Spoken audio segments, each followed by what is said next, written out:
I want to tell you about the most productive mediation session I've ever been a part of.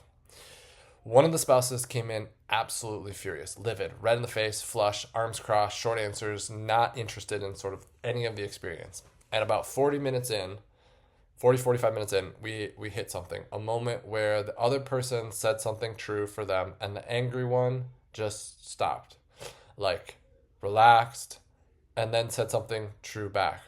And that was the moment in the session where the whole thing changed.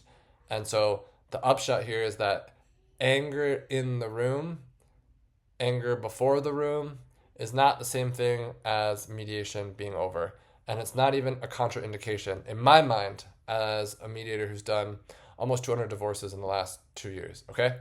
I'm going to tell you in this video, from my perspective, the real difference between workable conflict on one hand and actual deal breakers in mediation on the other.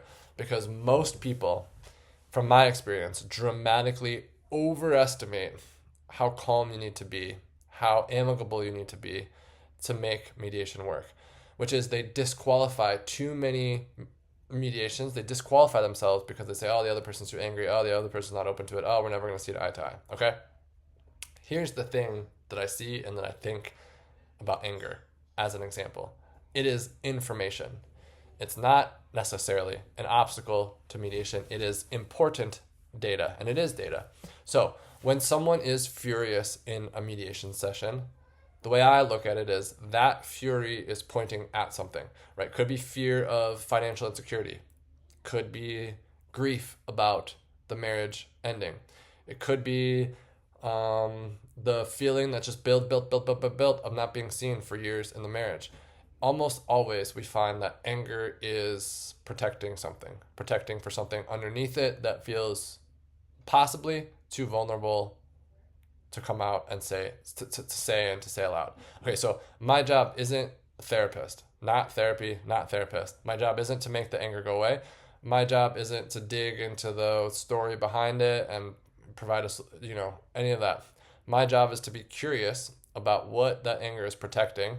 And when I can help someone name the thing that's underneath, again, not in a therapy way, not in a let's explore your childhood or your adolescence or, early in the marriage, just as a way of affect labeling. That is, it sounds like this. It sounds like what you're actually afraid of is not being able to afford to stay in your home, right?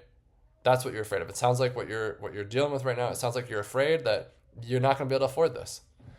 And that move, the affect labeling, the naming of the emotion, the research says is huge. And in my experience, the results are huge. So the anger doesn't disappear, right? But it stops being the only thing in the room because it feels heard and seen and recognized. And this is where the neuroscience is helpful and why Flannel People Mediation in my practice is neuroscience forward always. So if you'll let me nerd out for just 12 seconds, when we're in threat mode, when we're activated, when we're defensive, when we're flooded, the part of the brain responsible for making big decisions, complex decisions, goes offline. We literally can't think as clearly, okay? This is the boiled down version. And a skilled mediator manages the temperature in the room partly to keep both people's prefrontal cortexes online and amygdalas offline. To keep people's prefrontal cortex online and functional enough to actually negotiate. And so pacing matters, slowing down matters, breaks matter. And these aren't just politeness. It's not just, hey, take a bathroom break, get some coffee. They're cognitive tools, okay? So then the question is, if we can deal with anger, when can't we deal with anger? When is it contraindicated? When is it counterproductive? When is it so active domestic violence, active coercive control? When one party genuinely fears the other, you can't have a mediation because it's premised on both people feeling voluntarily able to come to the table and articulate what they want and need.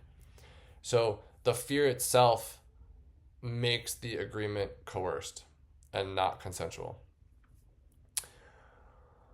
When one person is committed not to the process, not to resolution, not to moving forward, but to punishment, it's rare, but it's real and it happens. Some people come in only wanting to destroy the other person more than they want to build what's new. and that's not a negotiating. That's not a negotiating partner. Also, active, untreated addiction, or serious mental health illness, both prevent someone from being present in the moment, making decisions that they're going to sort of stick with and feel comfortable with and confident, that represent sort of their true stable sense of what I want and what I need.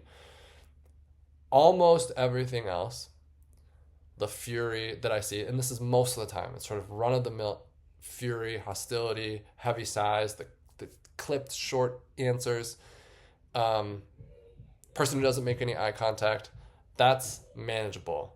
That's a Tuesday morning in the office. So anger doesn't mean mediation won't work. It usually means, or often, or more often than you'd like to think, mediation is a good place to be, maybe a right place to be, because something underneath that anger needs a witness and a path forward, and most of the time that's findable. So if you out there are listening and you're worried that my situation's too heated for mediation, come talk to me. Let's talk about it. Let's see. FlannelPeopleMediation.com. You can book a free consult. I'll give you my honest read. My name's Ryan. I'm a mediator. Thanks for watching. Like, subscribe if it was helpful. Bye.